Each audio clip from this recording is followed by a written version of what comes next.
بسم اللہ الرحمن الرحیم الحمد للہ الذی جعلنا من المتمسکین بولایت امیر المؤمنین اللہم ایاک نعبد و ایاک نستعین الصلاۃ والسلام تحیۃ والاکرام علی اشرف الانبیاء والمرسلین وأولادہ الطیبین الطاہرین المعصومین ولعن اللہ تعالی علی اعدائہم اجمعین اما بعد فقد قال حق سبحانہ تعالی فی کتابہ المجید بسم اللہ الرحمن الرحیم ثم اورثنا الکتاب الذین اصطفینا من عبادنا بلند الصلوات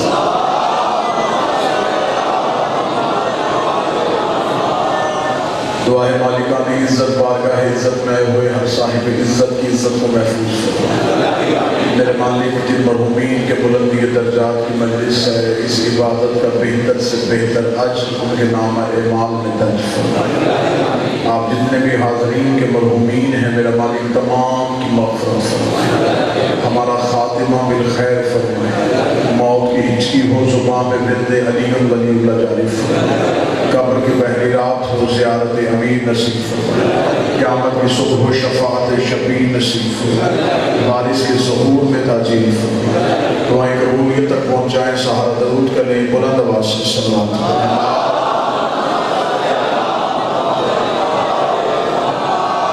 اجازت ہے ذکر شروع کریں کیونکہ یہ آج کی مجلس احسان ثواب اور بلندی درجات کی مجلس ہے مذہب اسلام کے سارے فرقوں میں سے کوئی ایک بھی فرقہ ایسا نہیں جس میں آپس میں کسی قسم کے کوئی اختلاف موجود نہ ہو نماز پڑھتے سارے ہیں طریقے میں اختلاف روزہ رکھتے سارے ہیں وقت میں اختلاف زکوٰۃ دیتے سارے ہیں نصاب اختلاف ڈھونڈنے سے بھی مسئلہ ایسا نہیں ملتا جس میں نبی کی امت جھگڑے کا شکار وحد مسئلہ موت ایک ایسا ہے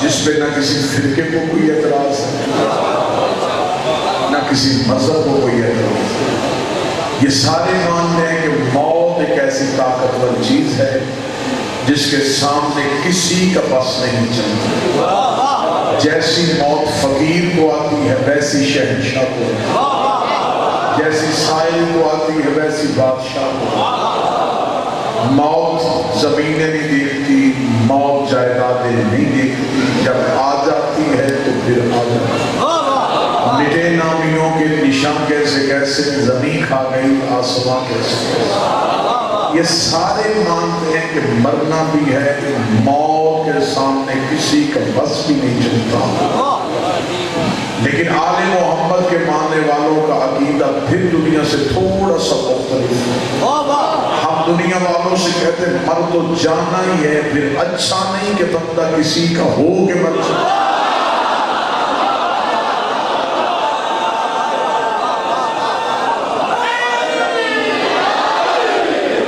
جب مرنا ہی ہے اور یقینی ہے آنی ہی آنی ہے پھر کتنی اچھی ہوگی وہ موت جو کسی کی محبت لوگوں کے پاس زندگی کا فلسفہ اور ہے ہمارے پاس زندگی کا فلسفہ لوگ جینے کے لیے جیتے ہیں ہم مرنے کے لیے جیتے ہیں لوگ یہ سمجھتے ہیں کہ سانس لینا زندگی ہمیں خبر ہے کہ اصل زندگی تو مرنے کے بعد شروع 10 محرم 61 ہجری سے پہلے زندگی کا فلسفہ اور تھا 10 محرم کے بعد اور بڑی خوبصورت ایک سطر ہے آپ کی سماعتوں کو ہدیہ کروں 10 محرم سے پہلے لوگ سمجھتے تھے کہ جو سانس لیتا ہو وہ زندہ ہوتا ہے حسین نے اس فلسفے کو تبدیل کر دیا حسین نے کہا بہت سے ایسے بھی ہوتے ہیں جو سانس بھی لیتے ہیں لیکن مردہ ہوتے ہیں اور بہت ایسے بھی ہوتے ہیں جن کی سانس چل بھی نہیں رہی ہوتی لیکن وہ پھر بھی زندہ ہوتے ہیں اگر آپ کہیں دلیل تو میں دلیل دیتا ہوں ادھر 9 لاکھ تھا ادھر 72 تھے ادھر زندگی سے محبت تھی ادھر موت سے محبت تھی ادھر منتیں کر کر کے بلائے جا رہے تھے، ادھر چراغ بجھا بجھا کے اٹھائے جا رہے تھے، وہاں آ کوئی نہیں رہا تھا، یہاں سے جا کوئی نہیں رہا تھا، وہاں رک کوئی نہیں رہا تھا، یہاں چھپ کوئی نہیں رہا تھا۔ پھر 10 محرم کو مورخ نے یہ منظر بھی دیکھ لیا، ادھر سے حسین کا اکبر آیا، ادھر سے 3000 بھاگ گیا، ادھر سے حسین کا قاسم آیا، ادھر سے 5000 بھاگ گیا، ادھر سے حسین کا عباس آیا، ادھر سے 10,000 بھاگ گیا۔ شام کو مورخ نے لکھ دیا کہ وہاں لاکھوں میں ہزاروں بھاگے، یہاں 72 میں ایک بھی نہیں بھاگا۔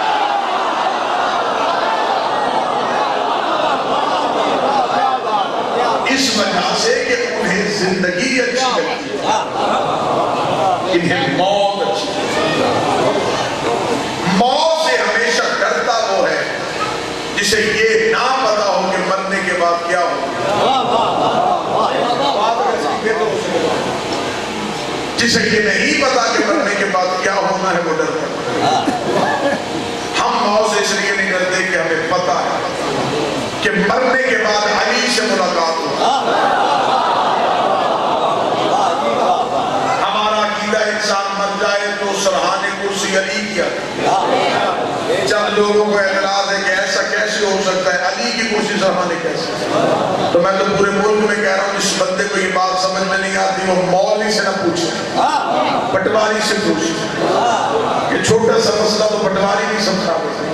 اب آپ سر ہلا رہے ہیں کہ دین کی بات پٹواری کیسے بتائے؟ وہ بھی آپ کو بتائے گا کہ انتقال تب تک نہیں ہوتا جب تک مالک قریب نہ ہو۔ اسے اپنی بات سمجھ میں نہیں تمہاری۔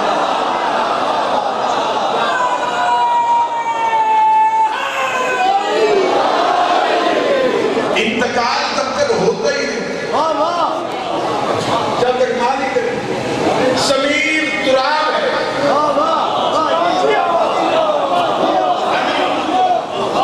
زمین تو مردہ لیتی نہیں جب تک علی اجازت نہ دے۔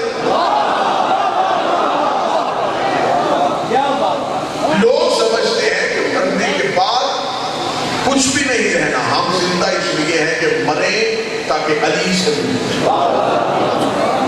مجھے کوئی بندہ کہے کہ ایک جملے میں سمجھا کہ موت کسے کہتے ہیں، تو پھر میں ایک جملے میں موت سمجھاؤں، جب علی شریر سے تیر میں بدل جائے اس سے موت کہتے ہیں۔ جسے سنتے ہو اسے دیکھنا شروع کر دو، اس سے موت ہے۔ ملک الموت جب روح قبض کرنے آتا ہے تو یہ پہلے پوچھتا نہیں۔ آپ نبیوں کی کہانیاں اٹھا کے دیکھیں، اللہ کے ایک نبی ہے، نام اس کا موسیٰ، عصا والا نبی، کلیم اللہ، اللہ سے باتیں کرتا۔ جب ملک الموت روح قبض کرنے کے لیے آیا تو بغل میں عصا تھا نبی۔ اللہ کے نبی نے ملک الموت سے اتنا کہا کہ مجھے بیٹھنے دے۔ اس نے جس نے بھیجا ہے اس نے یہ نہیں بتایا تھا کہ بیٹھنے تو روح نکال۔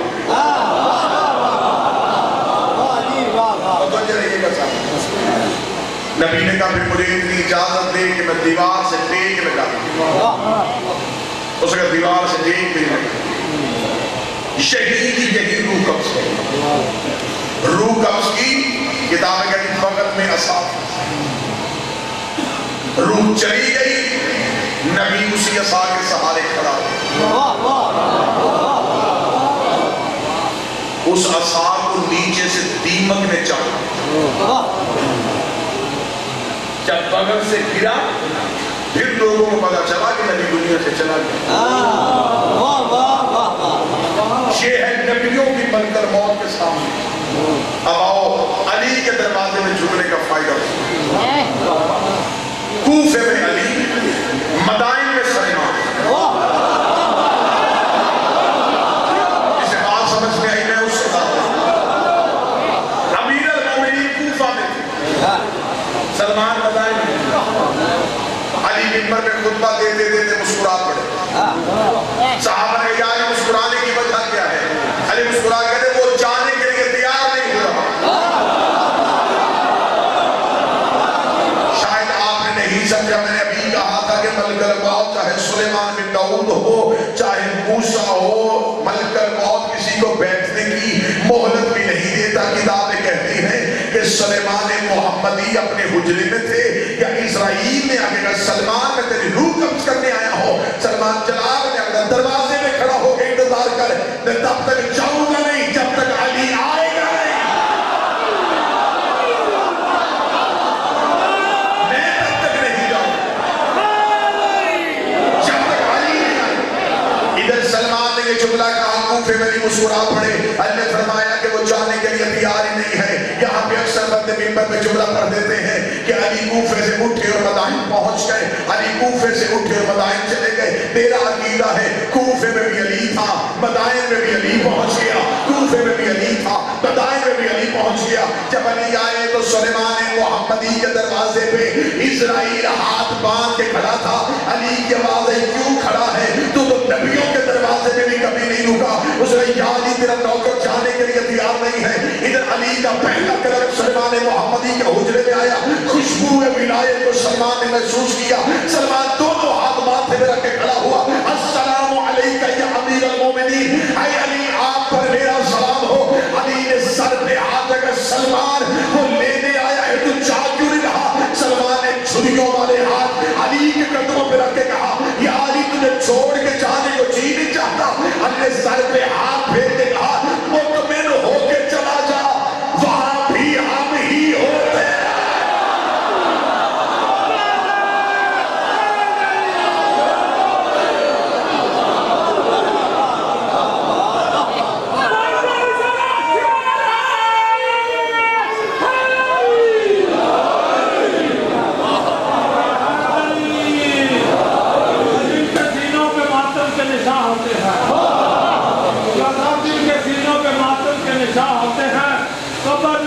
سوالات کہاں ہوتے ہیں؟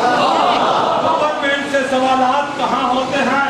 بڑی تقریب سے لے جاتے ہیں رضوان انہیں، خلد میں میسا و سلیمان جہاں ہوتے ہیں۔ اونچا بول کے پنجا کھول کے ابو ذر معراج بن کے کمبر طبیعت بن کے سلیمان نیت بن کے بہلول شریعت بن کے جو بھی علی اور بطول کا دشمن ہے اس کے منہ میں تماچا مار کے اونچا بول کے پنجا کھول کے بولو بولو سخیرہ علی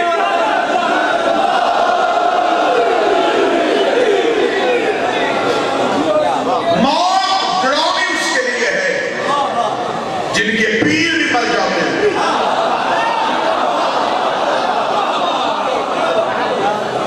ہم موت سے بھاگنے والوں کے نوکر نہیں، ہم موت پہ کنٹرول کرنے والوں کے نوکر۔ ایک شخص نے آگے علی سے پوچھا تھا یا علی انسان کے لیے موت کیسی ہے؟ فرمایا مشکل۔ اس کا کیسے؟ فرمایا جیسے کانٹوں والی جھاڑی میں ریشم کا کپڑا رکھ کے کھینچو، جو حالت اس کپڑے کی ہوتی وہی انسان کی ہوتی۔ اس بندے کا بدن کہاں پا، اس نے کہا یا علی پھر تیری محبت کا فائدہ؟ علی نے کہا تو نے انسان کا پوچھا ہے، مومن کا نہیں پوچھا۔ جو ہاتھ اٹھتے ہیں قبر میں علی کی زیارت کرو، یا علی میں تو مومن کا پوچھا۔ اللہ نے فرمایا مومن کے لیے موت خوشبودار پھول کی مانگ،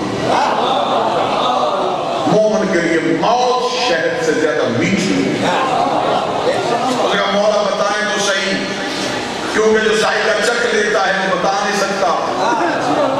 ہمیں بتائیں کہ موت ہمارے لیے کیسی ہے، کیونکہ گفتگو فلسفہ موت پہ ہو۔ میرے سامنے ہر وہ چہرہ بیٹھا ہے کہ جس کوئی ایسا گھر نہیں جہاں سے ملک الموت نہ گزرا، ہر گھر میں موت ہے۔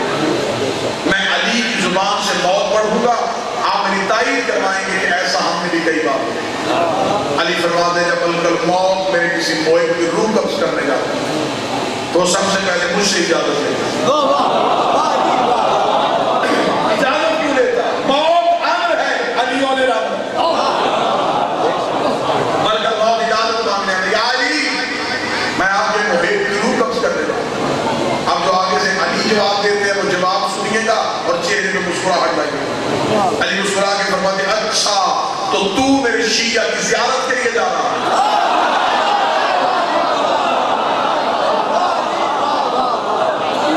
کیا تو میرے محب کی زیارت کے لیے جا رہا ہے؟